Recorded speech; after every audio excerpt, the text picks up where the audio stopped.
Street लाडरला म्हटलं होतं, मी एकदा जयंतीला नक्की येईन, पण नियतीनं सगळं हिरावून घेतलं बघा. हरकत नाही गड्यांनो, आपला महाराष्ट्र हा शाहू फुले आंबेडकरांचा अण्णाभाऊंचा महाराष्ट्र आहे. इथं विचारांची परंपरा आहे, जातीच्या भिंती उभ्या करण्याची नाही.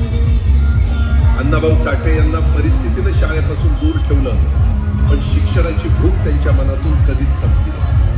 कामगार वस्त्यांमध्ये अभ्यास मंडळांमध्ये बसून त्यांनी अक्षरांची मैत्री केली आणि पुढं त्याच माणसानं महाराष्ट्राला फकीरासारखं अमर साहित्य दिलं. ज्याला समाजानं थांबवण्याचा प्रयत्न केला त्यानं शिक्षण आणि विचारांच्या जोरावर इतिहास घडवला.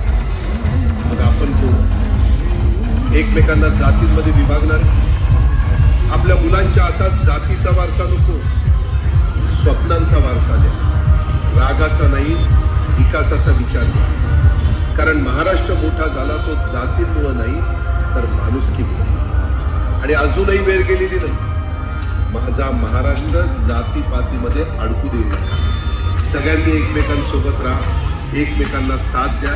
आपली तीच खरी ताकद आहे. चला आता निघायला लागेल. बारामतीत अजून बरेच कार्यक्रम आहेत. जाता जाता एकच सांगतो,